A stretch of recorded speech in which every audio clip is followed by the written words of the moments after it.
como é que você pode saber, para quem acredita em reencarnação, e ele acredita, como é que você pode saber se você está, em que encarnação você está? Primeira, segunda, terceira, tem como saber isso? Tem um método que quando você está visitando, vamos dizer assim, essas vidas passadas, né?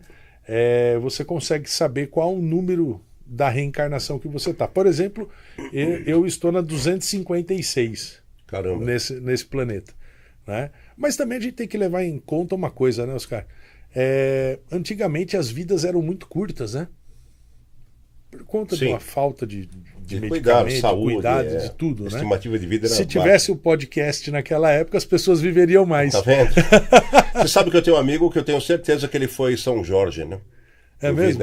Porque, bicho, a gente era moleque, a gente ia pra dar balada, ele só saía matando o dragão. Era um terror. Se você chegou agora, estou aqui com o professor Paulo Moretti, o assunto é fantástico. Causas e efeitos de vidas passadas. Depois nós vamos um pouquinho além disso. Então, se você chegou agora, permaneça, mas depois volta no começo, que eu tenho certeza que você vai recomendar esse episódio.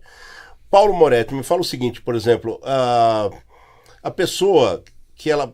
Essa história que a pessoa vai reencarnar, olha, como filho seu, como filha sua, e que eles têm um resgate, tá? Entre eles que a gente fala. Mas por que eu queria que você explicasse, eu tenho uma ideia disso, né?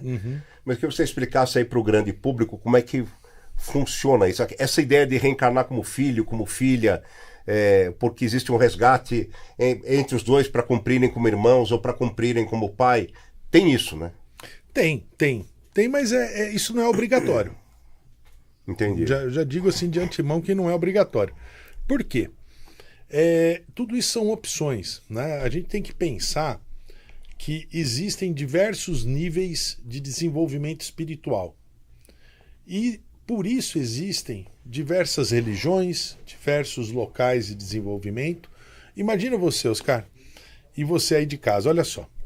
Você é uma pessoa que tem um nível superior. Se eu pegar você que tem um nível superior e colocar no jardim da infância, vai ser chato pra cacete. Porque aquilo lá não tem novidade nenhuma pra você. E se eu pego uma criança que está no pré-primário e colocar numa classe de um nível superior, ela não vai entender absolutamente nada. Não vai saber nem se comportar ali. Diversos níveis de desenvolvimento espiritual. A gente vai tendo uma caminhada ao longo das nossas reencarnações. E nesses diversos níveis você vai se encaixando em determinados lugares. Então eu digo assim, que não há religião ruim, que não há local espiritualista ruim, né? Eu, por exemplo, hoje, aos 52 anos de idade, eu digo para você com muito orgulho, eu não tenho religião. Mas eu tenho religiosidade, espiritualidade. Já passei por um monte. E de cada uma eu peguei aquilo que ressoava com o meu coração. Então, por exemplo, um local que eu adoro ir é Aparecida do Norte. No meu roteiro de viagem em Portugal, fiz questão de colocar Fátima. Na França, eu fiz questão de colocar Lourdes, que era para ir conhecendo a minha afinidade com a egrégora mariana. Né? Então, assim, isso que você perguntou das pessoas reencarnarem. Como eu disse que tem diversos níveis de desenvolvimento espiritual, existem pessoas que vão entender que elas têm que reencarnar juntas para pagarem aquilo que aconteceu. Mas se eles se ajustarem lá no mundo astral, no mundo espiritual, não precisa vir aqui para pagar. Inclusive a transição planetária é essa, você não precisa mais sofrer o karma, resgatar o karma, você pode transmutar o karma. E isso faz uma diferença muito grande. Agora, tem como a pessoa saber se ela já está na última encarnação dela? Oscar, tem. Dentro dessa sessão, dessa terapia, né, a gente consegue saber isso. Mas veja, nós estamos construindo isso no dia a dia, né? Porque conforme a gente vai vivendo no caminho, vai seguindo a luz, vai vivendo num caminho reto, vai vivendo num caminho de fazer o bem, de ajudar as pessoas, você está transmutando esses karmas. Então, o que eu entendo o meu conhecimento me diz que quando eu zerar o jogo ali, eu zerar meus karmas, eu não preciso voltar mais. Aí voltar passa a ser uma opção. Isso daí você precisa me ensinar depois, que se eu tiver na minha última encarnação, eu vou fazer um empréstimo bem velhinho para não voltar com uma puta de uma dívida. Não é? Tá aí uma dica boa para você. Agora, me fala o seguinte, tem como, por exemplo, eu saber, ou quem está nos assistindo ali, saber se uma pessoa que é muito próxima dela, ou dele, ela veio com algum plano de missão específico que tinha que estar ali, tem alguma coisa a ver com ele, porque isso faz parte de vida passada? De um acordo reencarnatório, né? Eu tenho um palestrante espírita que eu gosto muito, né? E assim, pessoal, deixa eu esclarecer uma coisa para você aqui de casa. Ó. Eu estou dando alguns exemplos, eu falo de Bíblia, eu falo do Espiritismo, porque é algo que está mais próximo da realidade do brasileiro, né?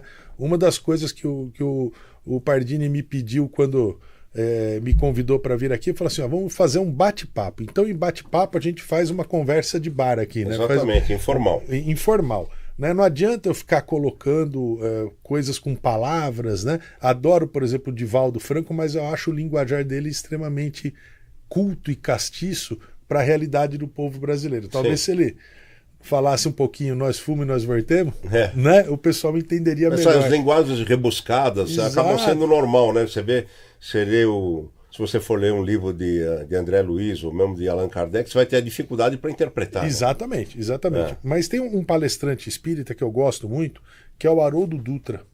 Né? Não conheço. É um juiz, inclusive, assim, cara fantástico. E ele conta uma história ali, o seguinte, que um pai levou a filha, Chico Xavier, desesperado, a filha com paralisia cerebral. E esse pai carregava essa filha para cima e para baixo, né? De centro a centro, de hospital a hospital, porque ele queria uma solução, desesperado, para a filha dela. E Chico revelou que aquele pai, em épocas idas, tinha sido um menestrel, né? Um menestrel que passava pelos castelos, tocando a sua cimitarra e encantando as donzelas, né? E ficava por ali um período e depois ia embora para outro castelo. E ele foi e seduziu essa moça, que tinha na época 16, 18 anos de idade, e ele prometeu que voltaria. E óbvio que ele nunca mais voltou. Foi para outros locais continuar a sua vida de sedução de donzelas e de artista de rua. E um dia, quando ela se conscientiza de que esse menestrel não voltaria mais, ela se joga de uma das torres do castelo e se espatifa lá embaixo. O menestrel era o pai e a moça que se matou era a filha. E agora ela ficava naquela encarnação sempre junto ao seu amado, sendo carregada de castelo em castelo por aquele que um dia roubou seu coração. Interessante isso. Casos de amor, atenção a você aí, né? Que às vezes acontece bastante casos assim, que você reencontra uma pessoa do teu passado. Eu acho que ninguém reencontra ninguém. Acho que alguma coisa faz isso acontecer por uma questão de afinidade, de sintonia, etc. De frequência? Mas acontece isso, por exemplo, da pessoa de rolar isso porque essas pessoas tinham que ficar juntas. Vou dar um exemplo que é o meu mesmo, para ser totalmente imparcial para vocês. Eu tive uma namorada muito tempo atrás, né? Depois ela se casou, me casei, ela teve filhos, eu tive filhos, ela ficou viúva e eu separei, né? E ela acabou me encontrando nas redes sociais, entendeu? Eu estava procurando lá, começamos a conversar, e era uma coisa muito engraçada, cara, que parecia que a gente se conhecia, né? Isso 40 anos depois, né? Que é a minha namorada hoje, né? E a gente se dá extremamente bem. Quer dizer, dentro dessa coisa pode acontecer disso estar pré-programado ou não? Pode acontecer de estar pré-programado, sim, porque eu não tenho dúvida, Pardini, que uma das maiores forças do universo, né, é o amor. Só que a gente não pode esquecer que o amor ele é o resultado da junção de duas outras emoções, a alegria e a confiança. Né? E para quem já foi apaixonado, apaixonada, né? Você que está em casa, quando acabou a alegria de estar junto com aquela pessoa, ou quando acabou a confiança, acabou o amor, né? Então a gente vê o quanto isso é realidade. E o amor, ele move montanhas, move, não é só a fé, o amor também, né? Veja o amor de uma mãe por um filho, do que é capaz de fazer. Sim, claro. E eu não tenho dúvidas que existem amores que eles transcendem as encarnações, né? Mas eu sou contra aquele conceito que diz de que existe uma metade da alma. Ah, sim. Não, a gente tem inúmeras opções. Por quê? Porque depende da frequência que você está vibrando.